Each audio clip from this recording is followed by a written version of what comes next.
안녕하세요 여러분, 반갑습니다. 저는 뉴탐스런 생명과학원의 박소연입니다. 자, 우리 여러분들 지금 하고 있는 3단원 항상성과 건강, 이 단원이 좀 공부할 만한지 모르겠어요. 그래서 아마 우리 몸에 굉장히 관심이 많은 학생들은 너무 재밌어요. 막 이렇게 우리 몸이 잘 조절되고 스스로 알아서 잘 기능이 조절되고 있다고 하니까 너무 신기하고 재밌습니다. 이렇게 하는 친구들도 있을 것 같고, 선생님 그냥 몸이 잘 살면 되는 거지 뭐 이런 것까지 알아야 되나요? 뭐 이런 학생들도 있을 것 같은데, 그래도 우리가 기왕 공부하는 거 재미를 가지고 흥미를 갖고 어떻게 하면 이렇게 될 수 있을까? 내가 어떻게 신경을 쓰지 않아도 알아서 뭐 심장 박동도 조절이 되고 어떻게 이렇게 될 수 있을까 하고 좀 궁금증을 갖는 자세를 가졌으면 좋겠습니다. 그래서 선생님도 그렇게 궁금증이 많은 편은 아닌데요. 그래도 우리가 이제 가끔 생명 현상들을 관찰하다 보면 저건 왜 그러지? 이런 부분들이 있잖아요. 거기서부터 아마 과학이 시작하는 게 아닐까 이렇게 생각을 하니까요. 우리가 과학을 공부한 학생으로서 그런 자세를 좀 가졌으면 좋겠습니다. 지금 우리가 공부하고 있는 부분이 어떤 부분이냐 하면 우리 몸에서 항상성 조절이라든지 여러 가지 그 생명 활동을 조절하는데 굉장히 중요한 축을 담당하고 있는 그런 신경계에 대해서 같이 배우고 있습니다. 그래서 우리가 지난 시간에는 주로 중추신경계, 그렇죠? 중추신경계 중에서도 뇌와 척수, 그래서 뇌에도 굉장히 다양한 부분으로 나눠졌었는데 각 부분에서 뭐 대뇌, 소뇌, 중간뇌, 뭐 연수 뭐 이런 부분들에서 어떤 역할을 담당했는지 공부했었어요. 근데 그 뭐 너무 구체적인 것까지 여기서는 공부를 안 해도 되고 간단하게 각각의 뇌 부위들이 어떤 역할을 담당하는지 그 정도 이제 공부를 좀 했으면 여러분들이 충분히 이해가 됐을 것 같고, 그다음에 척수에서는 여러 가지 뭐 그 연결의 통로가 된다든지 아니면 반사가 일어난다 이런 얘기를 했었는데요. 오늘 그 부분에 이어서 이제 조금 더 보충 설명을 하고 그 다음에 말초신경계로 같이 들어가 보도록 하겠습니다. 개요를 같이 한번 볼게요. 오늘의 학습 포인트, 여기 보시면 첫 번째 주제가 의식적인 반응과 반사예요. 이게 사실은 지난 시간 중추신경계에서 일어나는 일과 이어지는 내용인데, 사실 이 의식적인 반응과 반사에는 뭐 중추신경계뿐만 아니라 요 정보를 전달하는 감각신경과 그 다음에 반응기로 정보를 또 전달하게 되는 운동신경까지 같이 연결이 되는 거니까 여기서 이렇게 같이 다루도록 하고요. 우리 161페이지에 있는 탐구활동이 바로 이 반사 중에서도 척수가 중추가 되는 그런 무릎 반사에 대해서 공부를 같이 해보도록 하겠습니다.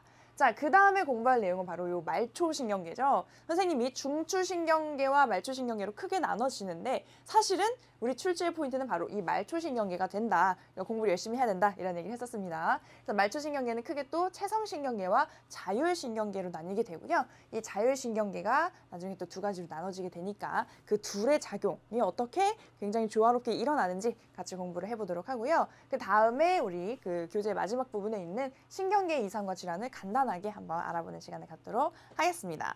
자, 그러면 우리가 무슨 얘기를 처음에 한다 그랬죠? 방금 했던 내용. 자, 순간 기억력이 얼마나 되는지 한번 봅시다. 그래요. 바로 의식적인 반응과 반사가 어떻게 다른지를 한번 비교를 좀 해보도록 하겠습니다. 자, 그럼 여기 정리를 간단히 해보면 우리 몸에서 일어나는 반응을 크게 두 가지로 나눌 수가 있습니다. 그래서 첫 번째로는 의식적인 반응이 있고요.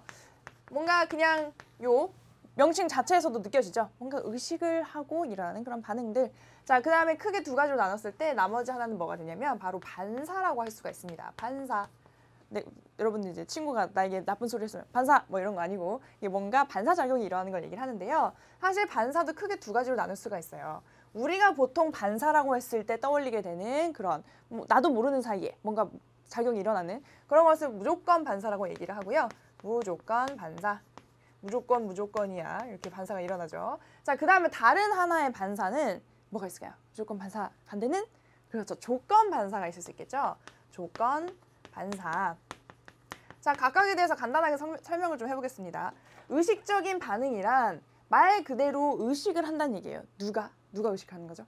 바로 대뇌가 관여해서 의식적으로 뭔가 행동을 하게 되는 것, 그런 것들이 의식적인 반응이라고 할 수가 있겠죠. 그래서 대뇌가 관여하는 반응을 요렇게 대뇌가 관여하는 반응, 그런 것들을 의식적인 반응이라고 합니다. 그래서 정보가 들어오면 대뇌에서 종합 활동이 일어나고 그 종합된 정보를 바탕으로 어떤 명령을 내리게 되는 거죠. 그래서 그런 과정을 통한 게 의식적인 반응이고, 그다음에 반사에서도 무조건 반사 같은 경우에는 대뇌가 관여하지 않아요. 대뇌가 관여하지 않고 누가 대신에 뇌의 다른 부분들이 이 무조건 반사를 이제 담당하게 되는데요. 예를 들면 뭐 척수, 중간뇌, 연수 뭐 이런 것들, 이런 부분들에서 담당하는 반사가 바로 무조건 반사입니다. 그러니까 뇌는 몰라요. 뇌는 모르는 사이에 이미 반응이 일어나 있는 거예요. 얘네들을 통해서 이제 명령이 전달이 된다고 생각하시면 됩니다. 그래서 그런 것들에는 조금 이따가 배울 무릎 반사라든지 도피 반사, 뭔가 뜨거운 거 맞았을 때 나도 모르게 이렇게 거기서 피하게 되는 도피 반사, 그다음에 여러 가지 뭐 연수에서 일어나는 뭐 기침이나 재채기나 이런 반사들, 그런 것들이 무조건 반사에 들어가고, 그럼 조건 반사는 뭔가요? 우리가 조건 반사의 가장 대표적인 실험적인 예시가 뭐예요? 파블로프가, 그쵸? 개한테 밥을 줄 때마다 종을 친 다음에 먹이를 줬던 거예요. 그 다음에 종만 치면 걔가 침을 흘리더라. 밥 주는 줄 알고. 이런 게 조건반사의 예죠. 여러분들이 하는 조건반사 뭐가 있어요? 우리가 레몬을 보면 침이 나온다. 이거 왜 침이 나오는 거야? 도대체 레몬 먹지도 않았는데 왜? 예전에 우리가 먹었던 그런 정보가, 기억이 떠오른 거죠. 그래서 과거에 우리가 레몬이나 신 음식을 먹었을 때 침이 많이 나왔던 그 기억이 우리에게 그런 반응을 일으키는 겁니다. 그래서 이 조건반사 같은 경우에는 대뇌가 관여를 하는 거예요. 대뇌가 과거의 기억을 떠올려서 우리에게 어떤 반응을 일으키는 거기 때문에, 기억이라는 건 뭐예요? 고등 사고 능력 중에 하나잖아요. 그래서 그런 것들은 대뇌가 관여한다. 그래서 그런데 우리가 이제 이 교육 과정에서 보통 반사라고 표현을 하면 요 무조건 반사를 의미한다는 거를 여러분들이 이해하시면 됩니다. 조건 반사에 대해서는 거의 얘기를 하지 않고요. 우리가 반사, 의식적인 반응과 반사를 나눠보자. 그러면 다른 말로 하면 의식적인 반응과 무조건 반사를 한번 비교해보자 하는 말이라고 생각하시면 되겠습니다. 자, 그럼 우리 교재에 있는 그림으로 한번 이 두 가지 반응의 경로가 어떻게 다른지 보도록 할게요. 짠! 요 그림인데요. 158페이지에 나와 있는 요 그림. 자, 보시면 또 뭔가 복잡한데 그래도 선생님이 하나하나 따라가다 보면 다 여러분들에게 답을 찾을 수 있다라는 얘기 했었죠. 일단 여기서 좀 특징적인 부분을 찾아보면 이런 거 옆구리에 신경세포가 달린 건 일단 먼저 찾으라고 그랬죠. 이렇게 신경세포체가 옆구리에 감각적으로 달려 있으면 뭐다? 그렇죠. 감각 뉴런인 것을 의미한다. 저번 시간에 배웠습니다. 척수의 감각 뉴런과 이제 운동 뉴런이 이제 만나게 되는데, 감각 뉴런은 어디로? 등 쪽으로, 그렇죠? 우리 몸통을 기준으로 했을 때 뒤쪽으로 들어오기 때문에 후근을 이룬다고 얘기를 하고, 운동 뉴런 같은 경우에는 앞쪽으로, 그렇죠? 이렇게 뻗어나간다고 했죠. 그래서 요거는 이제 전근을 이룬다고 얘기를 하죠. 그래서 이렇게 후근과 전근, 감각 뉴런이 뒤로 들어가고 그다음에 운동 뉴런이 앞으로 나오는, 이렇게 연결되어 있는 구조를 이루고 있고요. 그 다음에 이 감각 뉴런과 감각 뉴런과 운동 뉴런을 연결해 주는 것이 연합 뉴런의 역할인데, 여기 척수에도 그 둘을 연결해 줄 수 있는 연합 뉴런이 존재를 하고, 여기도 이렇게 올라가서 이렇게 요것들이 이렇게 다 중계를 해줄 수 있는 이런 연합 뉴런들이 중간중간 존재를 한다는 거를 그림에서 확인을 할 수가 있겠습니다. 자, 그러면 경로가 어떻게 다른지 한번 봅시다. 일단 첫 번째로는 의식적인 반응이 일어나는 경로를 여러분들께 소개를 할게요. 자, 감각기로 어떤 자극이 들어왔다. 어떤 자극이, 좀 예쁘게 써볼까요? 자, 짠. 자극이, 선생님 달라진 게 없는데요? 뭐 그러려니 하세요. 자, 자극이 감각기로 들어왔어요. 그러면 이 감각기에 닿아 있는 요 감각 뉴런의 가지돌기에서 그 정보를 수용하게 됩니다. 그러면 쭉 이 축삭돌기를 따라서 다음 뉴런으로 전달하게 되는데, 바로 그 다음 뉴런의 경로가 어떻게 되냐면 이 B 쪽으로도 사실 전달이 되고요. 이 위로 올라가는 경로죠. 그 다음에 이 F 쪽으로도 전달이 돼요. 이렇게 양쪽으로 전달이 될 수가 있습니다. 그런데 우리가 의식적인 반응이라고 했으니까 뭐가 관여하는, 그렇죠? 여기 이제 이렇게 보스처럼 이렇게 버티고 있는 대뇌가 관여하는 반응을 얘기하는 거죠. 그럼 이제 위쪽으로 올라가는 그런 경로를 한번 볼게요. 그러면 A를 통해서 들어온 정보가 B를 통해서 이렇게 올라가다가 여기서 이렇게 교차가 일어나죠.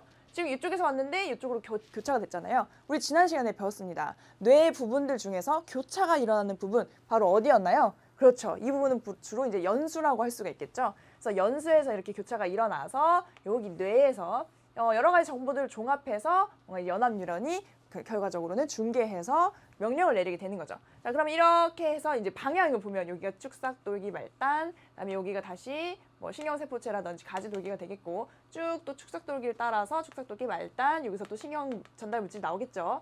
여기 또 이제 화학적으로 전달이 일어나고 쭉 다시 전도돼서 여기서 한번 또 교차가 일어난 다음에 이 명령을 어디로? 바로 이 운동 뉴런으로 전달하게 되는 거죠. 자, 그러면 대뇌에서 내린 명령에 의해서 이 운동 뉴런이 반응기에 그 정보를 전달하게 되고, 이 반응기가 어떻게 수축을 한다든지 이완을 한다든지 하는 그런 반응을 일으키게 되는 그런 경로라고 보시면 되겠습니다. 그래서 지금 의식적인 반응의 경로를 한번 정리를 해보면, 일단 A에서, 그렇죠? A로 들어와서 그 다음에 B로 간다고 볼 수 있고요. B, 그 다음에 C, 그다음에 여기 좀 지울까요? 그다음에 D로 간 다음에 어디로? E로 해서 이제 반응기로 이제 출력이 되는 그런 경로라고 보시면 되겠고요. 그러면 도대체 반사는 어떻게 다른 것일까? 자, 들어오는 건 똑같아요. 감각기를 통해서 A를 통해서 전달이 됩니다. 자, A를 통해서 전달이 되면 그 다음에 위로도 올라가는 경로가 있긴 하지만 일로도 전달이 된다 그랬죠? 바로 이 척수에 있는 연합뉴런을 통해서 돌아 나오는 거예요. 그래서 연합뉴런 F를 통해서 E로 바로 나오게 되는 자 이런 경로. 그래서 첫 번째가 뭐라고요? 첫 번째가 의식적인 반응이고 의식적인 반응의 경로를 나타낸 것이고 두 번째가 바로 반사의 경로를 나타낸 것이다. 그리고 이 반사 중에서도 지금 여기서는 척수를 돌아 나오는 것이기 때문에 척수 반사의 경로라고 얘기를 할 수가 있겠습니다. 자, 그러면 딱 보기에도 경로가 어때요? 훨씬 짧아졌죠. 그러면 반사가 있어야 되는, 왜 반사라는 것이 있어야 하느냐? 바로 우리가 어떤 위험 상황에 처하게 되었을 때 대뇌까지 가서 판단을 해서 내려오기에는 너무 늦는 거예요, 속도가. 우리 몸이 위험에 빠질 수 있는 그런 상황이 되는 겁니다. 그래서 알아서 판단을 하는 거죠, 몸에서. 그래서 바로 이렇게 짧은 경로를 통해서 반응이 빨리 일어날 수 있도록 하는 그런 하나의 과정이 반사라고 보시면 될 것 같아요. 그래서 이렇게 반사가 일어나는 경로, 이런 경로를 우리가 세 글자로 반사궁이라고도 표현합니다. 이 용어는 우리 그 158쪽에 왼쪽 옆구리에도 소개가 되어 있으니까요. 한번 읽어보시고요. 이렇게 해서 굉장히 빠른 그 반응이 일어날 수 있도록 하는 것이 반사이다. 이렇게 여러 가지 반사가 있을 수 있어요. 척수를 통해서 돌아 나오면 척수 반사, 그 다음에 뭐 연수를 통해서 이렇게 연수에서 연합뉴런을 거쳐서 돌아 나오면 뭐 연수 반사, 이런 식으로 여러분들이 생각을 하시면 되겠고요. 그래서 뭐 그 각각의 차례들 하나하나를 외울 필요는 없고 어떤 의미를 갖는지 이해를 하시면 될 것 같습니다. 자, 그러면 여기에 이어서 선생님이 무슨 얘기를 한다 그랬냐면 161쪽에 있는 탐구 활동을 한번 같이 보자라고 얘기를 했었죠. 그래서 여기 그림을 보도록 하겠습니다. 이 탐구 활동은 실제로 문제로도 많이 출제가 되는 부분이니까 이 과정을 오늘 같이 이해를 잘 해보도록 할게요. 꼼꼼히 한번 살펴보죠.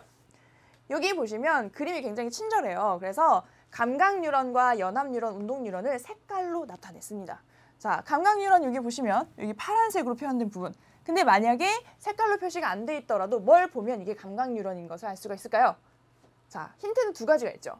예를 들면 첫 번째로는 이렇게 감각적으로 생긴 요 신경세포체의 위치가 첫 번째 힌트가 될 수 있겠고, 그 다음에 또 그렇죠, 후근을 통해서 이렇게 들어오게 되는 요 위치 정보를 우리가 또 이용할 수가 있겠죠. 아, 이게 감각뉴런이구나 하는 걸 알 수가 있고, 요 척수 내부에 존재해서 이렇게 감각뉴런과 운동뉴런을 중개해주는 역할을 하는 것은 당연히 우리가 연합뉴런이구나 이렇게 알 수가 있겠죠. 자, 그 다음에 요 방향을 봤을 때, 그렇죠? 여기 이제 그 정보를 전달받아서 이 반응기인 근육으로 이렇게 신호를 전달하는 역할을 하기 때문에 이 빨간색으로 되어 있는 것이 운동뉴런이구나 하는 거 알 수가 있습니다. 그래서 실제로 우리가 문제로 출제될 때는 이렇게 컬러로 시험 보지 않잖아요, 우리. 그러니까 이렇게 그냥 만약에 색깔 정보가 없다고 하더라도 각각을 찾아낼 수 있는 능력이 있어야 되고요. 자, 그럼 이런 상황이다라는 거를 여러분들이 일단 알아두시고 요 무릎 반사의 과정을 좀 설명을 해보자면, 일단 그 어떤 의자나 이런 테이블 같은데 굉장히 이제 편안하게 앉습니다. 다리에 힘을 빼고, 힘을 주고 있으면 안 돼요. 다리에 힘을 빼고 편안하게 앉아있으면 이제 무릎이 이렇게 덜렁덜렁 하겠죠. 그러면 이 무릎의 약간 튀어나온 부분의 아래쪽을 뭘로? 고무망치로 살짝 두드리는 거예요. 그냥 망치로 쾅 두드리면 이제 무릎 뼈가 나가니까 고무망치로 살짝 이걸 탁 두드리면 나도 모르게 다리가 어떻게? 이렇게 들렸다가 내려오는, 이렇게 들렸다 내려와요. 자, 그런 반응을 우리가 무릎 반사라고 얘기를 합니다. 사실 이런 무릎 반사는 나도 모르는 사이에 왜 다리가 들리는 것일까? 요걸 설명을 해드릴게요.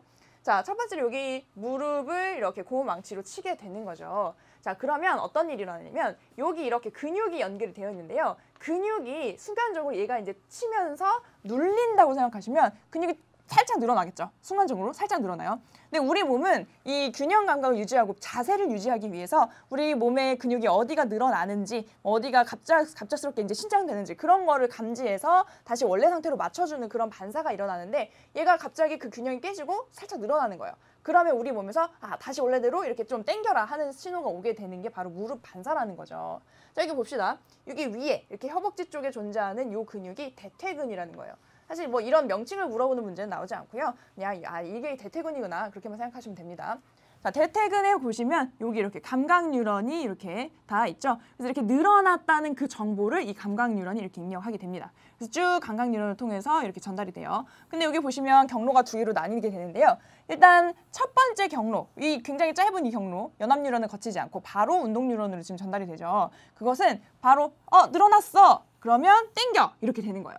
그래서 늘어났다는 정보를 받아서 이 운동 뉴런이 바로 이 대퇴근을 수축하게 만듭니다. 그래서 늘어났네, 땡기자 하고 굉장히 신속하게 그런 반응이 일어나기 때문에 우리 뇌가 미처 명령을 내리기 전에 그런 사건이 일어난다는 거죠. 자, 그 다음에 이 경로만 있는 게 아니고 선생님이 저번 시간에 무슨 얘기를 했냐면 이두박근, 삼두박근 얘기를 하면서 내가 팔을 이렇게 구부리고 싶은데 이두박근도 수축하고 싶고 삼두박근도 수축을 하고 싶어요. 그럼 구부려진다 그랬어요? 안 된다 그랬죠? 이 두 가지 근육은 길항근이라고 해서 하나가 수축하면 나머지 하나는 이완해주는 그런 작용이 필요하다. 반대로 이렇게 만약에 피려고 하면 이건 이완하고 이건 수축하는 그런 반대 작용이 필요한데 여기도 마찬가지죠.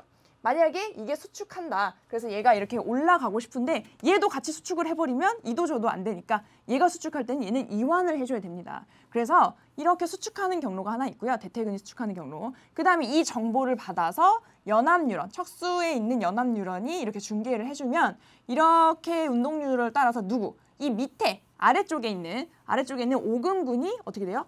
이완하게 되는 그런 경로가 또 하나 있는 거죠. 그래서 이렇게 대퇴근이 수축하는 게 사실은 올라가는 거의 주 경로지만 그걸 방해하지 않도록 이 오금근이 다시 이완하는 그런 경로도 여기 하나 더 존재를 한다 하는 것을 여러분들이 보시면 되겠습니다. 자, 여기서 보면 굉장히 짧은 경로를 통해서 돌아 나오기 때문에 우리 뇌가 미처 명령을 내리기 전에 그런 반응들이 일어나고요. 그런데 여기서 오해하면 안 되는 것은 그럼 우리 몸이 이렇게 올라갔다는 것을 대뇌가 알지 못하는 것인가? 그건 아니죠. 이렇게 올라가서 그 정보가 전달돼서 내가 지금 망치로 맞았네. 그리고 내 무릎이 잠깐 올라갔네. 이런 걸 느낄 수는 있는데 그게 사실은 이 다리가 올라가는 반응보다는 조금 한 박자 늦게 일어난다라고 생각하시면 되겠습니다. 그래서 우리가 사실 무릎 반사 자체가 우리 몸에 굉장히 위험이 된다라고 얘기할 수는 없지만 그런 맥락에서 일어나는 하나의 그런 반사 과정을 대표적으로 설명하는 것이 바로 이 과정이게 되겠죠. 그래서 요거에 대해서는 여러분들이 딱 눈을 감고도 이거 무릎 반사 나왔네. 난 이미 과정을 알고 있어. 이런 식으로 정리를 해두면 나중에 문제를 풀 때 훨씬 시간이 줄어들고 실수도 적다고 볼 수가 있겠습니다. 자, 이렇게 해서 우리가 그 의식적인 반응과 반사 마무리를 했고요. 여기까지 중추신경계의 내용으로 우리 책에서는 정리가 되어 있죠. 자, 그럼 이제 뭘 해봐야겠어요? 그렇죠. 이제 진짜 중요한 말초신경계 얘기를 좀 해봐야 될 것 같아요. 말초신경계. 자, 이쪽으로 와보시면 짠, 말초신경계의 구분을 일단 한번 해봅시다. 말초신경계를 두 개로 한번 나눠볼 건데요. 저번 시간에 선생님이 신경계에 대한 전체 구조도를 그려줄 때 말초신경계를 구분하는 것은 두 가지 분류 기준이 있다 얘기를 했었습니다. 그래서 우리 책에서 주로 다루고 있는 그런 그 분류 기준은 바로 뭐냐면 뭐에 따라서? 역할, 그쵸? 기능에 따른 분류가 하나 있고 다른 분류. 그 다음에 또 한 가지는 뭐였어요? 어디에서 뻗어 나오느냐. 이걸 좀 유식한 말로 뭐라고 했죠? 그렇죠. 해부학적 분류가 있었어요. 해부학적 분류. 해부학적 분류다. 자, 그래서 이렇게 한번 살펴보면 기능에 따라서는 우리가 말초신경계 크게 두 가지 뭐랑 뭘로요? 뭐랑 뭘로? 이렇게 신경계와 신경계로 나눌 수가 있어요. 뭘까요? 그렇지. 체성신경계와 신경계. 그 다음에 뭐요? 이건 뭘까요? 자율신경계. 이렇게 나눌 수가 있습니다. 하는 역할에 따라서 이 체성신경계 같은 경우에는 이따가도 좀 얘기를 하겠지만 대뇌의 명령을 받아서 주로 뭔가 자극이나 반응에 관여하는 의식적인 반응에 관여하는 것이 체성신경계라고 보시면 돼요. 그래서 체성신경계는 누구의 영향을 받는? 그렇죠. 대뇌의 명령을 받는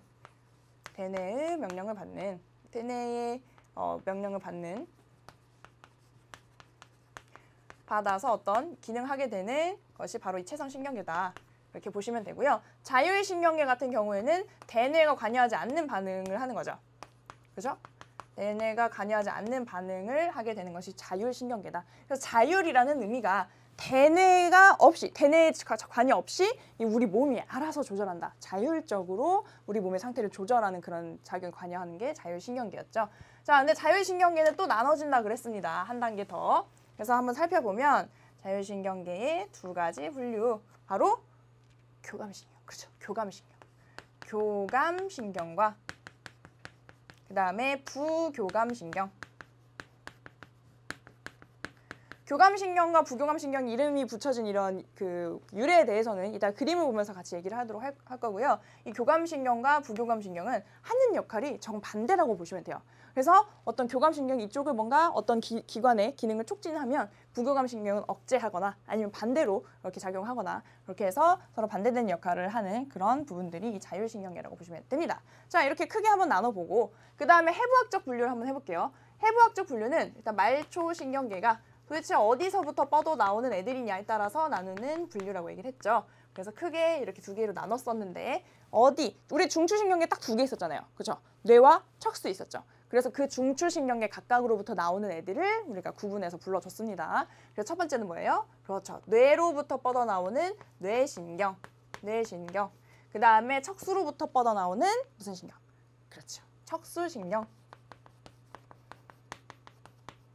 이렇게 구분했었고 뇌신경 같은 경우에는 12쌍, 척수신경은 뭐 31쌍이 이렇게 뻗어 나오는 그런 그 쌍을 이루고 있다 하는 거 이렇게 정리를 해봤습니다. 자, 그러면 오늘 중요한 건 이 부분은 그냥 이런 게 있구나 하는 거 알고 계시기만 하면 되고요. 이 기능에 따른 분류가 굉장히 중요한데 이 체성신경계와 자율신경계는 대뇌의 영향을 받는지 안 받는지도 굉장히 다르지만 다른 특징들이 분명히 있거든요. 그 부분들이 출제의 포인트가 되니까요. 같이 그림을 한번 살펴보면서 얘기해 보도록 하겠습니다. 자, 이쪽으로 와 보시고요.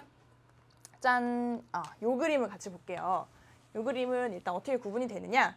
바로 체성신경계와 자율신경계를 이루는 그런 뉴런이 구조가 어떠한지, 거기서 나오는 신경 전달 물질의 종류는 어떠한지 그런 것들을 나타내고 있습니다. 일단 크게 둘로 나눌 수 있겠네요. 어떻게? 이렇게 해서 윗부분은 체성신경계, 아랫부분은 자율신경계. 여기 이제 구분이 잘 안 보여서 선생님이 선을 하나 더 그었습니다.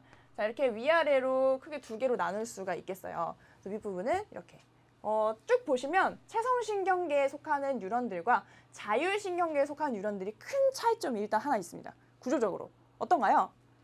얘는 어때요? 쭉 하나의 뉴런으로 뻗어 있어요. 중간에 뭔가 시냅스라든지 신경절 같은 것들이 이루는 부분이 없죠. 끊어진 부분이 없다는 얘기예요.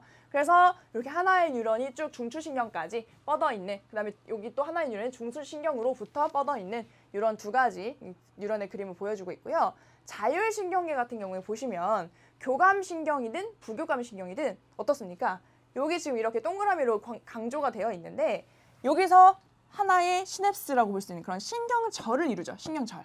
그래서 여기서는 전도가 아니라 전달, 화학적 물질이 이렇게 그 확산을 통해서 이동하는 전달이 일어나는 부위가 존재합니다. 그래서 일단 구조적으로 이렇게 나눠볼 수가 있다 하는 거고요. 그 다음에 또 체성신경계랑 자율신경계의 차이점을 보면 체성신경계는, 자 봅시다.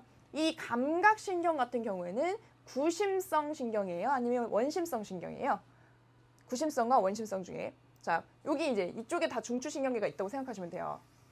자, 이 그림 전체적으로 이쪽에 중추신경계가 위치한다. 중추.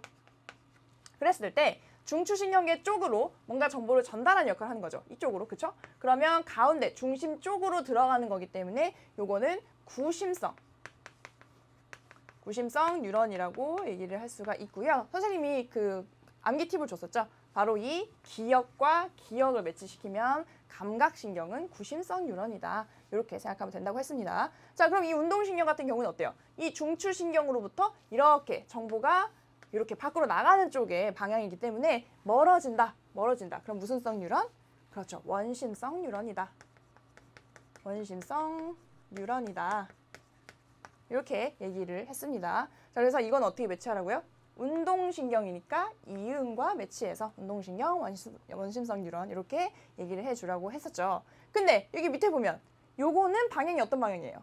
여기가 중추신경이고 중추신경으로부터 정보를 전달받아서 또 이쪽으로 이렇게 쭉 이동하는 그런 방향이잖아요. 교감신경과 부교감신경이 모두 마찬가지로 중추신경으로부터 정보를 받아서 멀어지는 방향으로 전달하는 역할을 합니다. 그럼 무슨 성 뉴런이에요? 무슨 성 뉴런?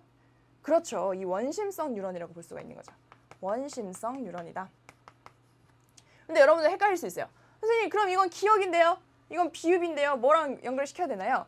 우리가 보통 이제 기억끼리 묶고 이음끼리 묶는 건 이런 채성신경계에 해당되는 암기 팁이라고 보시면 되고, 여기는 그냥 자율신경에는 다 원심성 뉴런이겠거니 이렇게 암기를 하시면 됩니다. 사실은 아닌 것도 있을 수 있지만 우리 교육과정상에서는 자율신경은 몽땅 원심성 뉴런이다. 이렇게 여러분들이 공부를 하셔도 전혀 문제가 없으니까요. 이렇게. 그래서 일단은 채성신경에는 구심성 뉴런인 감각신경과 원심성 뉴런인 운동신경으로 이렇게 나뉠 수가 있고, 자율신경계는 교감신경과 부교감신경으로 나뉘긴 하지만 그 둘 다 무슨 뉴런에 속한다? 그렇죠. 이렇게 바깥 방향으로 정보를 전달하는 원심성 뉴런에 그렇게 구분이 될 수가 있다는 거 먼저 정리하고 넘어가도록 하겠습니다. 자, 그 다음에 이 나머지 부분들을 좀 비교를 해볼게요. 그래서 사실은 우리 그 뭐 수능 특강이라든지 다른 교재에서는 이렇게 원심성 뉴런만 이렇게 세 가지 그림이 비교되는 그런 책도 있으니까요. 아, 그런 식으로 정리를 할 수도 있구나 하는 부분을 알아두시면 될 것 같습니다. 자, 그 다음에 뭐 하나짜리로 이루어져 있다, 두 개로 이루어져 있다 이런 구분 말고도 다양한 구분들이 있는데, 일단 여기 보시면 여기서 나오는 신경 전달 물질 같은 것들을 종류를 한번 봅시다. 신경 전달 물질. 신경 전달 물질이 뭐였어요? 이렇게 그 축삭돌기 말단에서 시냅스 소포에 저장이 되어 있다가 그 신경에서 받아들인 신호를 이렇게 다음 뭐 반응기라든지 아니면 다음 뉴런이라든지 이런 곳으로 전달하는 역할을 하는 것이 신경 전달 물질이었는데, 대표적으로 이런 아세틸콜린 같은 것들이 있고요. 그 다음에 이런 노르에피네프린이라든지 뭐 다른 종류의 신경 그 전달 물질들도 많이 있습니다. 그런데 이 그림에서 나온 것들을 다 봤을 때는 다 아세틸콜린이 대부분이고요. 여기도 아세틸콜린, 그 다음에 여기도 아세틸콜린. 어디만? 바로 이 노르에피네프린이 나오는 이 부분만 너무너무 중요하니까 이 부분은 빨간색으로 강조를 할게요. 자, 어디의 말단인가요? 교감신경인데요. 교감신경이 두 개의 뉴런으로 이렇게 구성이 되어 있죠. 두 개의 연속된 뉴런으로. 그런데 그 뉴런들 중에서도 뒤쪽에 있는 뉴런의 마지막 말단에서는 바로 다른 애들과는 달리 노르에피네프린이라는 이런 물질이 나옵니다. 자, 그래서 여기서만 다른 애들이 나오네 하는 거 이해하시면 되고요. 자, 그러면 지금까지 채성신경계와 자율신경계의 차이를 주로 나눴다면 이제 채성신경계는 우리 관심 대상이 사실 별로 아니거든요. 그래서 이제 여기는 이렇게 되어 있구나. 하나로 연결이 되어 있고 구심성, 원심성으로 이루어져 있구나. 거기까지 이해를 하시면 되고, 지금부터는 이 교감신경과 부교감신경을 구분을 좀 해볼게요. 우리가 그림만 보고도 그 두 개를 구분해낼 수가 있어요. 어떻게 구분할 수가 있을까? 잘 보시면 이 신경절, 그죠? 이 앞에 뉴런과 뒤에 뉴런이 이렇게 시냅스를 이루고 있는 부분을 기준으로 해서 나눌 수가 있는 거죠. 요 교감신경 같은 경우에는 신경절을 기준으로 앞에 있는 뉴런의 길이가 짧고요. 뒤에 있는 뉴런의 길이가 깁니다. 그죠? 근데 부교감신경은 반대로 신경절을 기준으로 했을 때 앞에 있는 뉴런이 더 길고요. 뒤에 있는 뉴런이 더 짧죠. 자, 그래서 요거를 선생님이 암기할 수 있는 팁을 좀 드릴게요. 자, 이렇게 교감이라는 단어를 한번 써봅시다. 교감. 그 다음에 여기에 맞춰서 부교감 이렇게 쓰는 거예요. 자, 이렇게 줄을 잘 맞춰줘야 돼요. 그리고 교와 감 사이를 쭉 빨간 선으로 이렇게 나눠줍니다. 자, 이 빨간 선이 의미하는 게 뭘까요, 도대체? 빨간 선. 눈치껏 이렇게 한번 매치시켜보세요.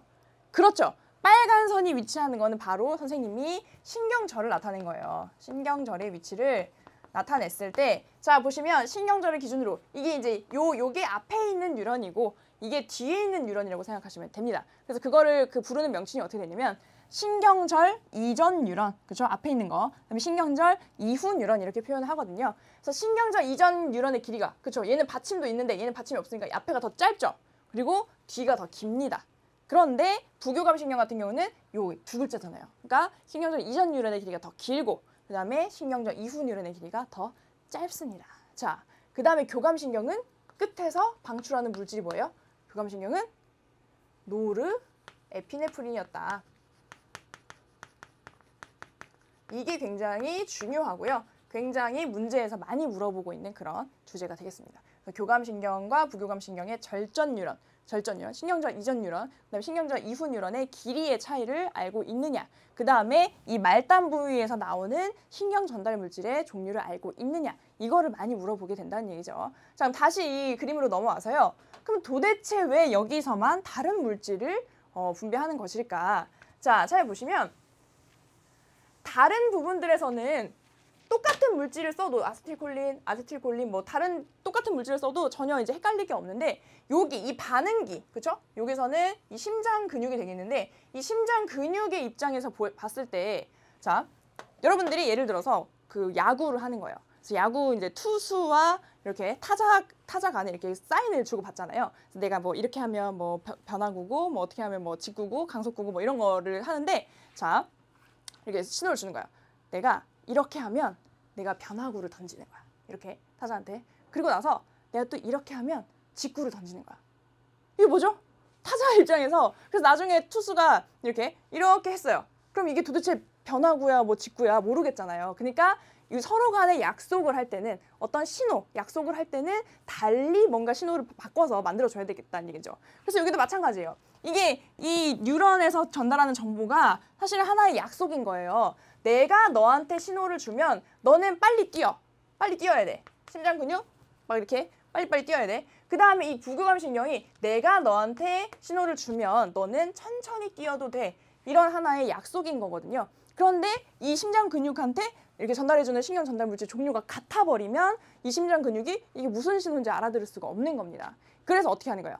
다른 물질로서 구분을 해주는 거죠. 그래서 심장 근육, 여러분들 심장 근육에 한번 비교해 보세요. 내가 가만히 있었어요. 근데 갑자기 노르에피네프린이 나한테 쫙 끼얹어진 거예요. 그러면 아, 나는 빨리 뛰어야겠구나. 그게 하나의 신호가 되는 거고, 가만히 있었는데 갑자기 그 아세틸콜린이 쫙 끼얹어진 거예요. 그러면 아, 나는 천천히 뛰어도 되겠구나. 이렇게 여러분들이 그 심장 근육 입장에서 한번 생각해 보시면 아, 왜 다른 물질이 나와야 되는지가 이해가 되겠죠. 그리고 보통 우리가 교감신경이 흥분했을 때 굉장히 급박한 상황이라고 생각을 할 수 있기 때문에 이때는 야, 지금 진짜 중요한 상황이 하고 이제 굉장히 다른 물질, 노르에피네프린은 그런 다른 물질을 끼얹어 준다. 이렇게 이해하시면 되겠습니다. 자, 요 부분, 요 그림 이 밑에 있는 부분이 굉장히 출제에서 빈번하게 나오는 부분이라는 거 여러분들이 정리를 좀 하시면 되겠죠.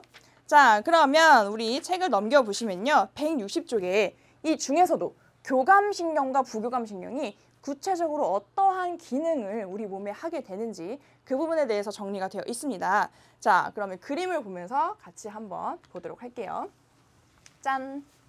여기 보시면 이렇게 정리가 되어 있는데 자, 한번 그림을 보면 아, 뭔가 굉장히 복잡해 보여요. 그렇지만 또 하나하나 차근차근 따져보겠습니다.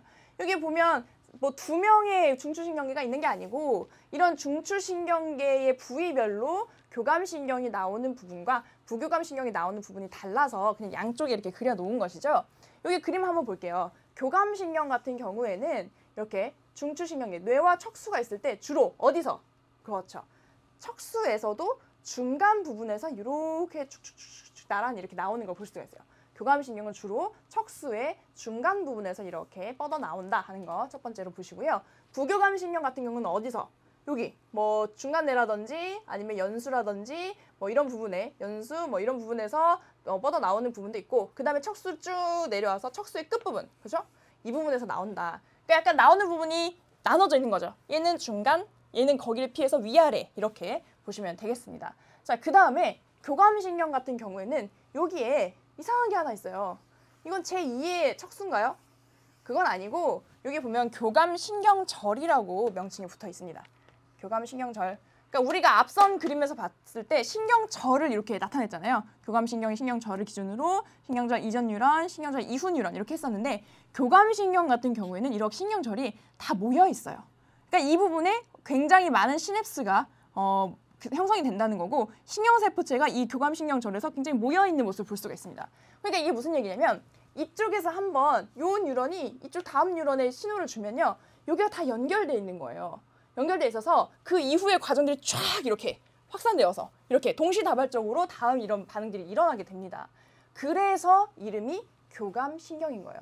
뭔가 우리가 얘네들이 교감한 것처럼 뭔가 감정을 나눈 것처럼 갑자기 한꺼번에 쫙 똑같은 반응이 이제 일관적으로 일어나게 되니까 그래서 이름을 교감신경이라고 붙였고 그런 교감된 것처럼 나오는 이유가 이런 신경절이 존재하기 때문이다 라고 보시면 됩니다. 그래서 뭔가 뇌가 하는 것처럼 그렇게 그 정보가 여기서 종합이 되고 그 다음에 이제 전달하는 역할을 하는 그런 부분이다, 한 부분이다 이렇게 보시면 돼요. 시냅스를 굉장히 많이 이루고 있는 부분이다. 자, 그래서 교감신경이 흥분될 때는 어느 때냐면요. 우리가 보통 이렇게 표현합니다. 싸움, 도망 반응. 싸우거나 도망갈 때 어때요? 싸우거나 도망갈 때는 굉장히 급박하고 굉장히 뭔가 빨리 뭔가를 해야 되는 그런 상황이죠. 내 목숨이 위험한 그런 상황이라고 볼 수가 있겠습니다. 그래서 우리가 싸움을 하거나 정말 그 너무 위험해서 도망갈 때의 그런 뭐 개가 뒤에서 막 쫓아오는 거예요. 이만한 큰 막 도사견이. 그럴 때 여러분들의 몸에서 어떤 반응이 일어나는지를 상상해 보면 쉽게 이 하나하나를 매치를 해볼 수가 있을 것 같습니다. 자, 한번 볼까요? 동공은 어떻게 될까요? 동공. 동공이라는 거는 이렇게 그 빛이 들어오는 구멍을 얘기하죠. 눈으로 들어오는 그 구멍이 확대가 돼야 돼요. 왜요? 최대한 빛을 많이 받아들여서 동공이 커지면 커질수록 그 안으로 빛이 많이 들어가니까 그러면 내가 좀 더 선명하게 사물을 볼 수가 있겠죠. 그래서 우리가 막 밤에 뭐 불량배한테 쫓기고 있다. 그러면 최대한 이제 동공이 확대가 돼가지고 자 이제 도망가야 되니까요. 동공이 확대가 됩니다. 자, 그다음에 두 번째로는 침 분비를 억제해요. 요 그림을 보시면 뭔가 이제 포도송이 같이 생겼는데 이게 이제 침샘을 나타내는 얘기고 침 분비가 억제돼요. 우리가 뭔가 이렇게 그 긴장하면 입이 바짝바짝 마르죠. 그래서 이게 침 분비가 억제되는데 요거랑 또 하나 같이 묶어줄 거는 요 밑에 있는 부분이죠. 소화관 운동과 소화액 분비를 억제한다. 자, 요거랑 묶어서 설명을 좀 할게요. 그러니까 다른 거 같은 경우에는 교감신경이 다 뭔가를 촉진하는 방향으로 일을 하는데요. 이 침 분비라든지 소화관 운동, 소화액 분비에 대해서는 억제하는 그런 그 움직임을 만들어냅니다. 그런 반응을. 자, 이 사실 침도 마찬가지로 침도 사실 소화액의 한 종류잖아요. 그러니까 이렇게 묶어주면 돼요. 우리가 지금 너무너무 급해요. 너무 막 그 급박한 상황인데 지금 한가하게 소화를 시킬 여력이 있냐고요. 내가 만약 그런 에너지가 있다면 그럴 만한 영양분이 있다면 차라리 그 뭐 근육 운동이라든지 이런 데 투자를 해야 되는 거지. 지금 한가하게 소화를 시킬 여력이 없습니다. 그러니까 이 부분에 대해서는 억제를 한다. 요게 하나의 또 포인트가 될 수가 있겠죠. 그래서 소화 운동에 대해서는 억제하게 된다 하는 거 하나 알아주시고 그 다음에 기관지는 어떻게 돼요? 이완돼요. 기관지 이완. 왜 이완될까요? 요 기관지라는 거는 기도를 구성하는 그런 한 부분이잖아요. 그래서 기도가 이제 확장이 됐을 때 더 많은 산소를 공급받을 수 있기 때문에 기관지는 이완이 됩니다. 자, 그 다음에 아까 봤죠? 너무너무 중요한 심장 박동이 촉진이 돼요. 왜요? 심장 박동이 빨리빨리 되어야 온몸의 근육세포라든지 조직세포에다가 그 영양분과 산소를 빨리빨리 공급을 할 수가 있겠죠. 그래야 걸음아 날 살려라 하고 빨리 도망을 갈 수가 있으니까 심장 박동도 촉진이 됩니다. 자, 그 다음에 요건 아까 얘기를 했고 글리코젠의 분해를 촉진해요. 글리코젠이 뭐죠? 글리코젠 우리 1단원에서 배웠는데 바로 어떤 탄수화물 중에서 다당류의 한 종류였어요. 근데 뭐 하는 역할을 하는? 그쵸? 탄수화물을 저장하는 형태의 그런 다당류였다. 그래서 우리가 몸에 간에서 포도당이 남아돌 때 이걸 글리코젠으로 전환을 해주거든요. 이거 뭐 다음에 항상성 부분 얘기할 때 또 하게 되는데 포도당은 글리코젠으로 저장을 해놓는 거죠. 그러면 우리가 빨리빨리 포도당을 사용해서 만약에 혈당량이 떨어졌다. 그러면 글리코젠을 다시 분해해서 포도당으로 돌려줘야 되거든요. 그래서 이런 바로 쓸 수 있는 영양분을 공급을 계속 해줘야 되는데 그래서 글리코젠이 분해를 하는 것을 촉진하게 됩니다. 자, 그 다음에 쓸개즙 분비도 억제돼요. 자, 요건 어디다 같이 묶어주면 돼요? 여기. 같은 맥락이죠? 요것도 소화액이니까. 그런데 여러분들 앞에서 배웠던 거 복습 한번 해볼까요? 쓸개즙은 소화액이기는 하나 뭐는 들어있지 않다. 그렇죠. 소화 효소는 들어있지 않다. 그래서 화학적인 소화는 할 수 없고 지방을 따로따로 떨어뜨려주는 그냥 유화만 하게 된다. 그리고 쓸개즙은 어디서 만들어진다?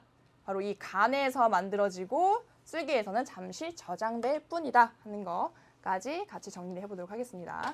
자, 그래서 이렇게 세 가지는 억제를 하게 되고 그 다음에 마지막 이 부분도 여러분들이 많이 헷갈릴 수 있는 부분이라서 이건 또 네모칸 이렇게 쳐볼게요. 자, 방광에 대해서는 방광을 확장시켜요. 방광을 확장시킵니다. 자, 이 우리가 그 여러분들이 많이 헷갈리는 부분이 너무 막 긴장되고 그럴 때 더 화장실을 자주 가고 싶은 그런 느낌이 들어요. 그래서 여러분들이 교감신경이 흥분하면 화장실 자주 가고 싶으니까 뭐 수축이 되거나 그런 거 아닌가요? 라고 생각할 수 있는데 이 방광의 사이즈를 조절하는 것에 대해서는 굉장히 많은 경로가 존재를 하고요. 그래서 여러분들은 오히려 그런 식으로 이 부분에 대해서는 일상생활의 경험을 떠올리면 더 헷갈릴 수가 있어요.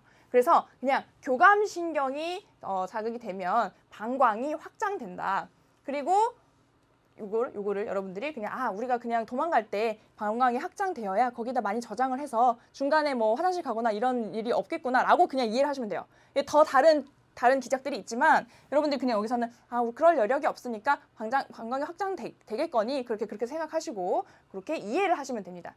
그렇죠? 여러분들이 문제를 풀기 위해서 더 자세한 거는 나중에 여러분들이 그 생명과학을 전공하거나 하면 더 자세한 부분들을 배우게 되니까 요렇게. 그래서 여기 교감신경에 대해서 주의할 부분은 이런 소화액과 관련된 부분들은 억제가 되고 그다음에 방광은 확장되고 나머지는 다 거의 촉진하는 쪽의 방향으로 이루어진다 하는 거 이해하시면 되겠고요.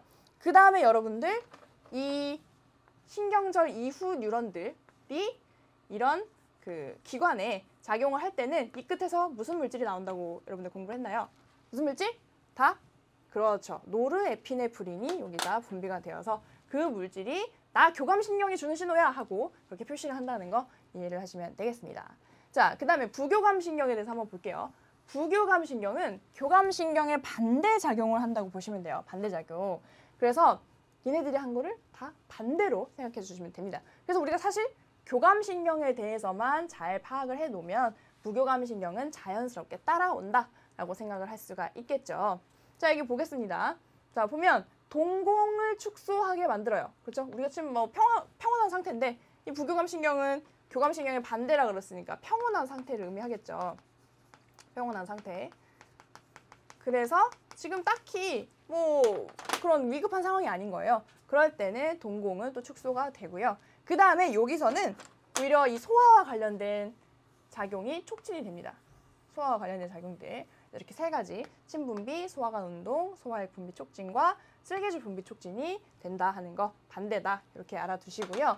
그 다음에 지금 뭐 굳이 막 달리기 하는 것도 아닌데 기관지가 이완될 필요가 없죠. 그래서 기관지는 수축이 되고 심장 박동 역시 억제됩니다. 자, 그렇게 보시고 마지막으로 방광은 반대의 작용으로 수축된다.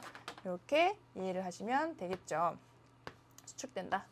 자, 그래서 교감신경과 부교감신경은 서로 반대의 작용을 하잖아요. 어디에 대해서? 똑같은 기관들에 대해서 반대의 작용을 해서 조절하는 거예요. 예를 들어서 교감신경이 너 이렇게 더 일해 이렇게 촉진하는 역할을 한다면 부교감신경은 뭐 너 쉬어도 돼 이렇게 아니면 반대로 바꿔서 그렇게 해서 하나의 대상을 조절하는 역할을 하는 것 그거를 네 글자로 표현하는 용어가 있습니다. 뭐였나요? 길항작용.